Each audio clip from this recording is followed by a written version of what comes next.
A reforma da Previdência dos Militares e a situação dos policiais militares no estado de São Paulo são os temas da nossa entrevista de hoje. Nos estúdios eu recebo o deputado estadual de São Paulo pelo PSL, Dimas Meca Sampaio, o Major Meca.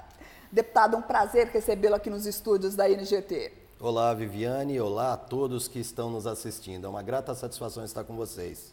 Major Meca, queria começar conversando sobre a situação dos policiais militares no estado de São Paulo. É uma categoria que realmente vem enfrentando sérios problemas. Então, antes da gente falar sobre a reforma da Previdência dos Militares, eu queria deixar claro para o telespectador do NGT Notícias qual é a situação atual do policial militar no estado de São Paulo. A situação dos nossos policiais militares, dos nossos policiais civis, dos policiais técnicos científicos, dos agentes de segurança penitenciária, é uma situação extremamente grave, porque nós tratamos e defendemos na Assembleia Legislativa todos os operadores de segurança pública. Os nossos policiais militares em particular, Viviane, somente esse ano morreram 8. O ano passado ultrapassou o número de 60. Esse ano, 8 policiais já foram mortos por conta da função e da atividade que exercem. Nós tivemos, a semana retrasada, em um único final de semana, 2 policiais militares executados. Nós demos aqui no NGT Notícias. O cabo Fernando da Rota foi morto com mais de 70 tiros de fuzil na porta de casa. No domingo, um policial foi executado na Zona Sul. Na segunda-feira, um policial militar, numa operação policial, foi alvejado, encontra-se na UTI com um tiro na cabeça. Na terça-feira, 2 policiais militares praticaram suicídio e um terceiro policial militar, uma tentativa de suicídio. Então, esse é o retrato da situação caótica que atravessa os nossos policiais em São Paulo. E uma corporação que vem sofrendo com baixos salários, né? O senhor estava me contando realmente qual é a situação do policial, que o policial tem enfrentado as situações de divórcio, a família se separa, tentativas de suicídio. Qual é essa situação, a situação mental e física do policial militar de São Paulo? O policial militar, ele tira turnos de serviço de 12 horas. 12 horas ininterruptas, uma atividade estressante. Somente de equipamento de proteção individual no seu corpo, ele carrega por volta de 10 quilos, contando o colete balístico, o cinto com uma pistola semiautomática, 3 carregadores, munição, lanterna, algemas, bastão retrátil. Esse policial, ele no mínimo tira 12 horas no turno de serviço. Se ele pegar uma ocorrência de flagrante, ele chega a tirar até 24 horas ininterruptas. Ele sai da polícia militar e vai para o bico. Vai fazer segurança na frente de um supermercado, num posto de gasolina, escoltando caminhões. Porque ele não tem opção para sustentar a família. Ele não tem. Se ele não fizer atividade extra, ele não consegue sustentar seus filhos e sua esposa. Não consegue dar o sustento da sua família. Tem policiais, o cabo Fernando da Rota que foi executado, ele fazia 3 bicos. Ele fazia um bico no supermercado, fazia operação DGEM e operação delegada. Porque a operação DGEM e a delegada, para que o público possa entender, no horário de folga, o Estado que faz a operação DGEM e o município que faz a operação delegada, eles compraram a folga do policial.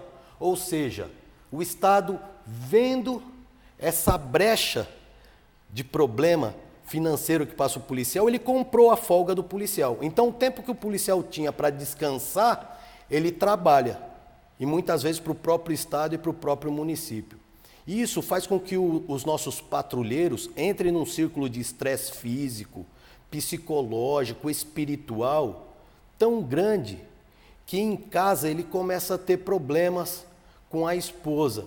Porque fadiga e estresse, a paciência do policial vai a zero, começa a discussão com vários carnês atrasados. Nossos policiais, eu mostrei no plenário da Assembleia, a semana passada, o holerite de um dos nossos policiais, R$ 1.700 líquido, com 6 consignados. Então, o policial acaba perdendo a família, ele parte para a embriaguez, entra numa depressão, chega ao suicídio, que o número de suicídio ano passado ficou próximo ao número de policiais mortos, em razão da função. Então, é uma classe que está sofrendo muito e o Estado não dá atenção a esses policiais. Saber do problema, sabe, porque eu já estive pessoalmente com o governador, fiz essa exposição de todos esses problemas, ele está ciente, mas até o presente momento não manifestou-se em relação à recomposição salarial desses profissionais. E, deputado, num momento que a gente discute, o país todo discute aí uma nova previdência que realmente é necessária, se discute também aí o fim dos privilégios e se colocou a reforma da previdência dos militares, com um aumento aí de tempo de serviço para os militares em 5 anos. Passaria de 30 anos de contribuição para 35 anos de contribuição. Nesse estado que o senhor colocou, o estado de São Paulo, como trata aí a categoria dos policiais em geral e os policiais militares, como chegou essa notícia da reforma da Previdência dos militares para o senhor e para a categoria? Nós temos a plena consciência e convicção que a reforma previdenciária é importante para a recuperação econômica do nosso país. No entanto, um dos seus objetivos, que é combater privilégios, ela tem que ser muito bem observada. Os nossos policiais militares não são privilegiados.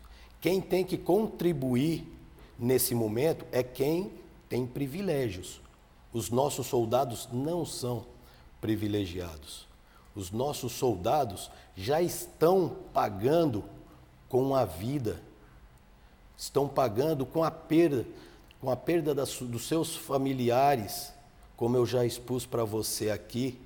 E o nosso policial, dentro de toda a peculiaridade da sua atividade, onde em estudos técnicos já mostram que o policial militar, no 26º ano de serviço, dos 365 dias do ano, 180 ele permanece afastado por problemas físicos. Ou seja, para cumprir mais 9 anos aí de contribuição, seria praticamente humanamente impossível. Ele não conseguirá cumprir com essa missão, por uma questão física. O soldado de polícia militar, ele não consegue puxar 35 anos de serviço. E não só mental, né, que o senhor já citou aí, que o trabalhador, né, que o policial militar nas ruas, ele fisicamente realmente é um trabalho muito desgastante fisicamente, não só estressante, como desgastante fisicamente, porque é muito material que se carrega, é muito equipamento. Ele é extremamente exigido, desde a sua postura de concentração e atenção, analisando sempre o cenário que ele se encontra. Ele, no turno de serviço, ele precisa correr, pular muro, precisa rastejar. Ele muitas vezes precisa usar da força física para dominar uma pessoa que esteja alterada psicologicamente. Ele precisa dominar aquele causador de uma crise para que ele possa algemar e conduzir essa pessoa presa. Deputado, é uma guerra diária. É uma guerra diária. E tanto é uma guerra que, numa oportunidade, eu, como comandante da Escola de Formação de Oficiais na Academia do Barro Branco, nós recebemos aqui a visita de um dos chefes de polícia de Dallas, do Texas. E quando eu falei para ele o número de policiais que morrem aqui em São Paulo e no Brasil, ele ficou espantado. Falou, não, mas isso daí é um número de guerra. Eu falei, nós vivemos uma guerra diária aqui em São Paulo e no Brasil no combate ao crime.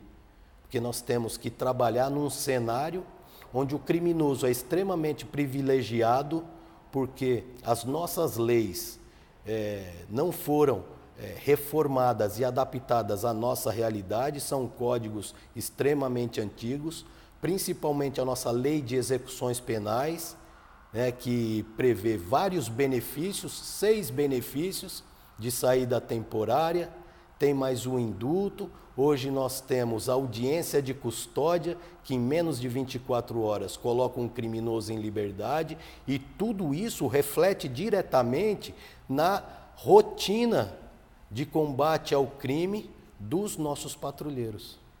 Deputado, nosso tempo está se encerrando. Antes de terminar, eu queria que o senhor fizesse aí uma explanação de como é o trabalho, como está sendo o trabalho de parlamentar dentro da Assembleia Legislativa do Estado de São Paulo, aí em defesa aí dos policiais militares.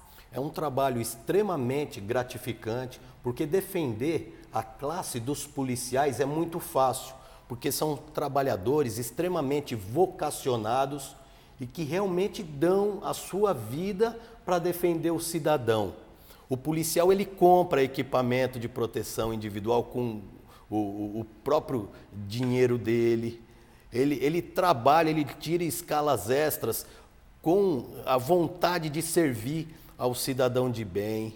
No entanto, o governo, hoje, eu como parlamentar, posso falar o que eu não podia falar vestindo uma farda, porque a farda nos bloqueia e não nos permite expressar o que nós tínhamos vontade de expressar. Hoje eu posso me expressar e falar o que nós passamos, uma situação de penúria extremamente difícil, e o governo não olha por nós. Essa é a realidade. Falei isso para o governador João Dória, falei para o vice-governador Rodrigo Garcia, que inclusive a impressão que os nossos policiais têm hoje é que está sendo feito um marketing com a farda da PM, sem se reconhecer o ser humano que tem por detrás dela.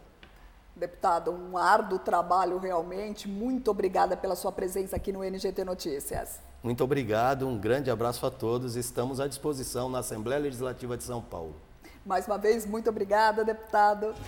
E o NGT Notícias fica por aqui. Continue enviando sugestões pelo e-mail noticias@redengt.com.br. Muito obrigada pela sua companhia e eu te aguardo na próxima edição do nosso telejornal. Até mais!